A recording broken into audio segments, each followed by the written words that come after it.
Olá pessoal, bem-vindos para mais uma palestra aqui do terceiro encontro de astronomia de Guararema. O meu nome é Cindy Marie e hoje eu vou falar um pouquinho sobre a exploração espacial russa. Antes de começar a falar sobre o assunto que eu queria me apresentar para vocês. Eu moro em Belo Horizonte, Minas Gerais. Eu sou formada em Relações Internacionais e em Música com especialização em violino e eu também sou piloto de avião em formação. Eu escolhi falar sobre a exploração espacial russa por dois motivos. O primeiro é porque esse lado da exploração espacial sempre me interessou bastante. Então, eu vou trazer para vocês algumas curiosidades, alguns fatos, alguns acontecimentos desse período que é riquíssimo. E o segundo é porque eu vou realizar um treinamento de cosmonautas pela agência Marcos Pontes lá na Star City, que é uma cidadezinha perto de Moscou, na Rússia. Então, eu estou muito interessada sobre o assunto, estou pesquisando sobre tudo e gostaria de passar um pouquinho para vocês do que eu sei. Bom, então para começar, em 1957, a gente tem de fato a entrada da humanidade na era da exploração espacial, que foi quando a União Soviética lançou o primeiro satélite para o espaço, que é o Sputnik 1. Nesse período também, a gente tem o treinamento de 3 cachorrinhos que seriam enviados para o espaço, e de fato foram. E quem foi enviada no segundo Sputnik foi a Laika, a famosa cachorrinha, mas a gente tem 2 outras também que não são tão conhecidas, mas mais pra frente eu vou citar o nome delas e contar o que elas fizeram. Então a Laika foi enviada no segundo Sputnik, e aí depois com o terceiro Sputnik a gente já tem assim um reconhecimento muito maior do sucesso da União Soviética nessa época, foi internacionalmente aplaudida por diversas nações. Então a gente tem aí esse início pelo lançamento dos satélites artificiais que ficaram na órbita terrestre. Um pouco mais à frente, no ano de 1959, o primeiro foguete sai da Terra e passa perto da Lua. O segundo foguete chega a entregar um emblema soviético até a Lua e o terceiro lança uma estação que fotografaria a Lua e inclusive mandou essas imagens aqui para a Terra, onde foi criado o primeiro Atlas lunar. No próximo ano, em 1960, a gente tem os primeiros seres vivos, animais e plantas, que retornaram vivos do espaço até a Terra. E aí foram algumas plantas que foram enviadas e também as outras 2 cachorrinhas que eu havia mencionado anteriormente, a Belka e a Strelka. Elas voltaram vivas e morreram aqui na Terra por idade mesmo. Do período de 1961 até 1963, a gente tem acontecimentos extremamente importantes que se deram pelo início do programa Vostok, que consistiam em uma série de lançamentos tripulados pela União Soviética. A espaçonave que foi utilizada no projeto também recebeu o nome de Vostok e ela tinha capacidade para 1 cosmonauta permanecer em órbita da Terra. No início desse período já se pensava em voos tripulados, então começaram-se os testes onde eles treinaram principalmente 6 candidatos ao primeiro cosmonauta que seria enviado ao espaço, dentre eles o Yuri Gagarin, que inclusive eu estou usando a camisa aqui do astronauta urbano. Eu recomendo vocês darem uma olhadinha lá na loja, que tem muita coisa legal, muita camisa legal. Mas o Yuri Gagarin estava lá no meio, e esses treinamentos, inclusive, eles foram muito hostis, porque a roupa precisava salvá-los de qualquer situação. Então eles eram literalmente catapultados de aviões, eles tinham que sobreviver a explosões, e foi uma série de treinamentos bem rígida para que eles soubessem que seria capaz de sobreviver a qualquer situação no espaço. Esse grupo de 6 cosmonautas treinados, como eu disse, o Yuri Gagarin foi o selecionado e no dia 12 de abril de 1961, há 60 anos atrás, ele foi a primeira pessoa do mundo a ir para o espaço. Ele realizou o voo espacial tripulado e permaneceu no espaço por 1 hora e 48 minutos, a bordo da Vostok 1. Gagarin. Разрешите, товарищи, мне заверить наше советское правительство. Allow me to assure the Soviet government, Communist Party, and people that I'll carry out with honor the task entrusted to me, and that I'll be able to overcome all difficulties I may encounter the way a communist should. Провожу первую дорогу в космос. Depois disso, quando ele retornou, todos os jornais da época, inclusive internacionalmente, reconheceram tanto a União Soviética quanto o Yuri Gagarin por realizarem um bem não somente para a ciência, mas para toda a humanidade. Logo após também, o backup dele, que iria para o primeiro voo caso ele não pudesse, que é o Titov, ele realizou o segundo voo tripulado e ele conseguiu ficar 24 horas no espaço. Ele também circulou a Terra 17 vezes em órbita e pousou inclusive no mesmo lugar que o Yuri Gagarin havia pousado. A partir desse momento, então, o treinamento de cosmonautas se intensifica muito e novos cosmonautas começam a ser treinados. Em 1963, após a União Soviética mandar para o espaço os cosmonautas Nikolaev, Popov e Bykovsky, Valentina Tereshkova se torna a primeira mulher a ir para o espaço. Todos falaram internacionalmente sobre o assunto. Os interessados a serem cosmonautas deveriam ter pelo menos 30 anos, menos de 70 quilos, menos de 1,70 de altura, saúde perfeita, ideologia pura e ao menos 6 meses de experiência em paraquedismo. A Valentina cumpria com todas essas exigências. Os 3 dias que a Valentina permaneceu no espaço foi mais tempo do que todos os astronautas norte-americanos já haviam ficado naquela época. Hoje, onde ela pousou, a gente tem um pequeno parque com uma estátua de prata que retrata a cosmonauta, e inclusive o seu apelido na Vostok 6, que foi a que ela voou, era Chaika, que significa gaivota. Esse também se tornou o seu apelido entre o povo soviético. Uma cratera na Lua, chamada de Tereshkova, e um asteroide, que é o 1671 Chaika, foram batizados também em sua homenagem. O voo da Tereshkova foi muito importante para a história, não só pelo fato dela ser a primeira mulher a ir para o espaço, mas porque na Vostok 5, onde estava o cosmonauta Bykovsky, e na Vostok 6, onde estava a Tereshkova, eles conseguiram pela primeira vez colocar 2 naves simultaneamente no espaço. O Bykovsky, inclusive, ganhou o recorde até então de resistência, ele permaneceu 5 dias no espaço, realizou várias órbitas ao redor da Terra, e eles conseguiram permanecer a 5 quilômetros de distância um do outro no espaço, onde eles ficavam trocando saudações e conversas um entre o outro. Depois eles pousaram no dia 19 juntos, no dia 19 de junho, pousaram juntos no mesmo local. O ano seguinte, em 1964, também trouxe muitas inovações para a área da astronáutica. Até então, as naves tinham capacidade de levar apenas um cosmonauta ao espaço. Então, em 1964, a União Soviética enviou a primeira tripulação espacial em um voo ao espaço. Neste voo, inclusive, estava presente o primeiro médico espacial, que é o Boris Yegorov, e também foi o primeiro voo no qual a tripulação não usou o traje dentro da nave. Foi um feito único na história da astronáutica. Até então, todos usavam a roupa quando estavam dentro das naves. No próximo ano, Alexei Leonov conduz a primeira caminhada espacial do mundo durante sua missão. Esse feito trouxe inúmeras melhorias para a EVA, que é a famosa roupa do cosmonauta.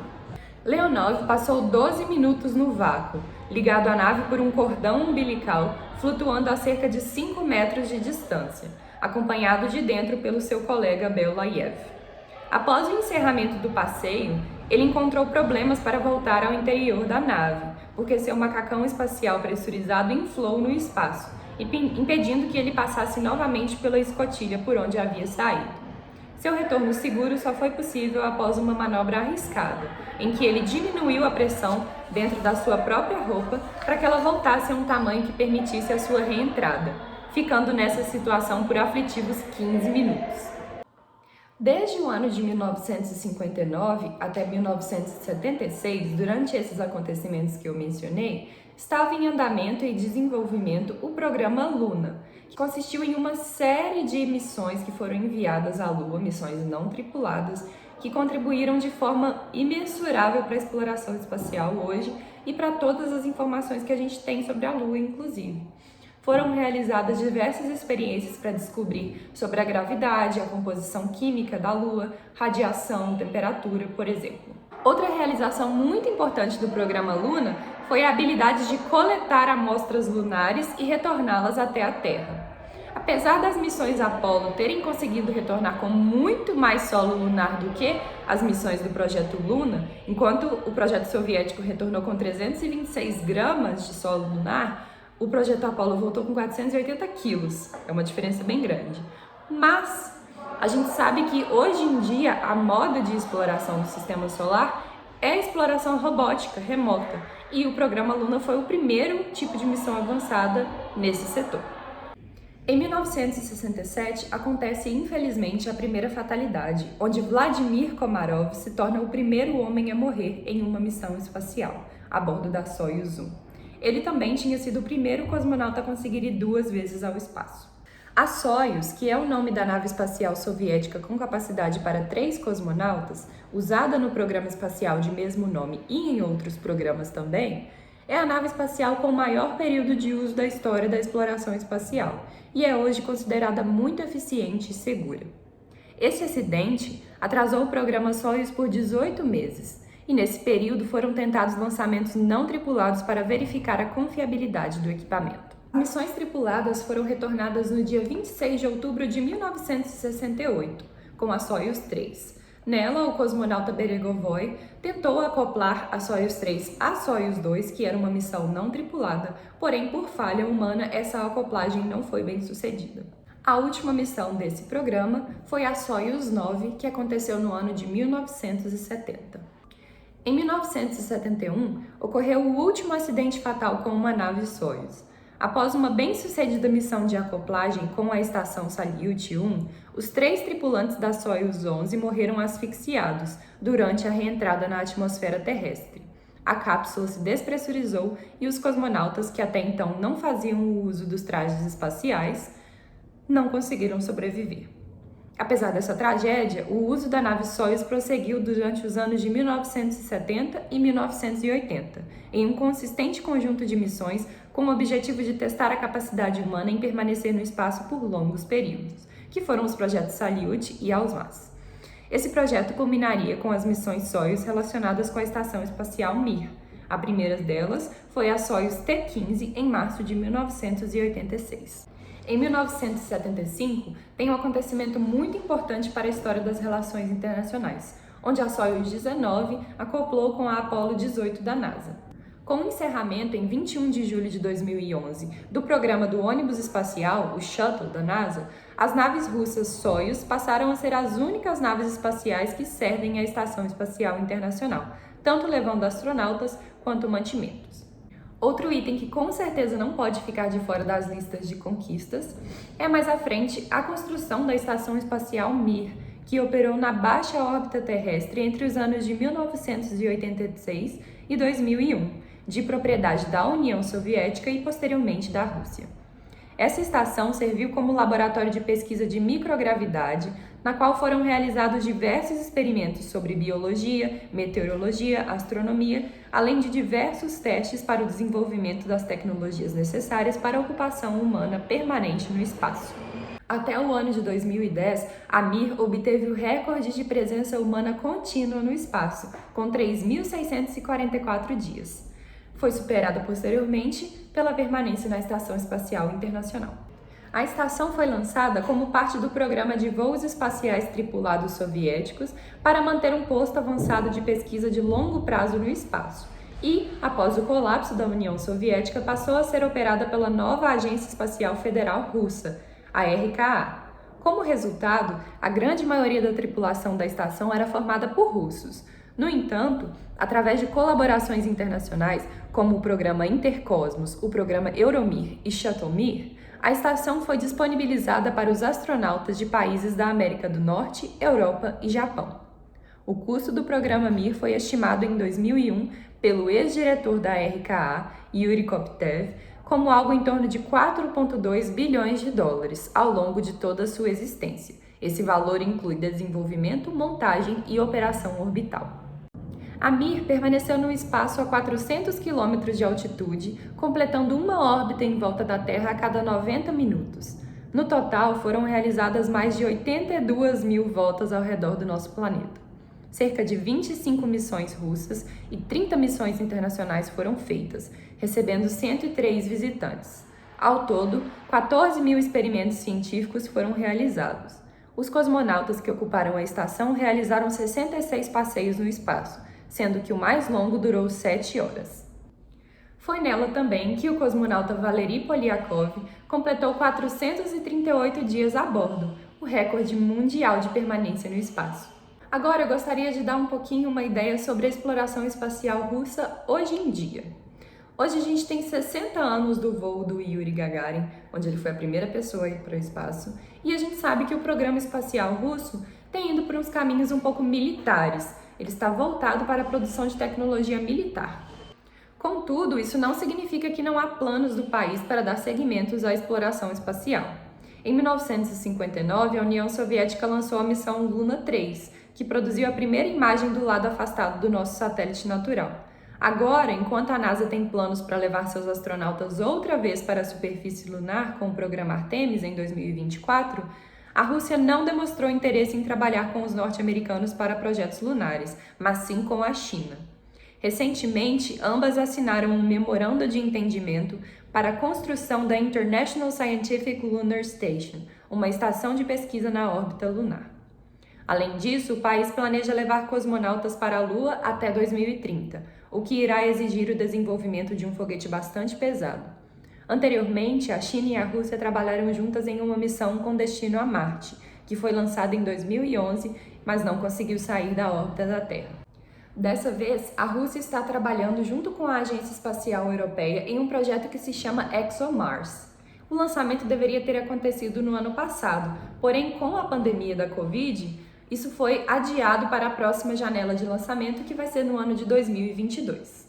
E por fim, a Roscosmos também já anunciou que tem planos de desenvolver uma versão mais moderna da nave Soyuz, a famosa que a gente já falou várias vezes aqui nesse vídeo, que tem também carregado cosmonautas e astronautas pelo espaço desde a década de 60. Para concluir esse breve vídeo, a gente sabe que a época em que eu comentei esses acontecimentos todos foi uma época extremamente conturbada, porque a gente estava na época da Guerra Fria e, além disso, a gente tinha duas potências internacionais competindo pela hegemonia mundial. Hoje é possível ver que esses esforços desses homens e mulheres que se sacrificaram, deram seu tempo, às vezes até as suas próprias vidas, eles trouxeram muitos avanços não somente na área da astronomia e da astronáutica, mas na área da tecnologia no geral, na área da comunicação, até mesmo na área da saúde. Então foram avanços muito importantes que continuam nos ajudando até mesmo hoje em dia.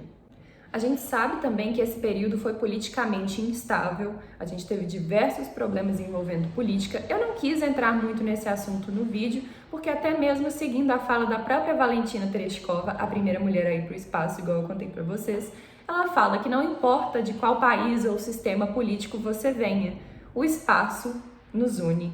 Então, é isso. Eu espero que eu tenha conseguido passar alguma informação útil para vocês, algumas curiosidades. Claro que eu não consegui passar todas as informações que eu gostaria. Esse período, como eu disse, ele é riquíssimo, ele é cheio de acontecimentos. A cada ano a gente tem 1 milhão de coisas acontecendo, coisas pequenas, coisas grandes, coisas enormes, mas acredito que o mais importante eu tenha conseguido passar. Agradeço a todos por terem assistido o meu vídeo até aqui e agradeço também o convite por participar de um programa tão maravilhoso quanto esse, divulgando ciência e divulgando conhecimento. É uma honra para mim poder fazer parte disso e agradeço a todos também pela atenção. Muito obrigada!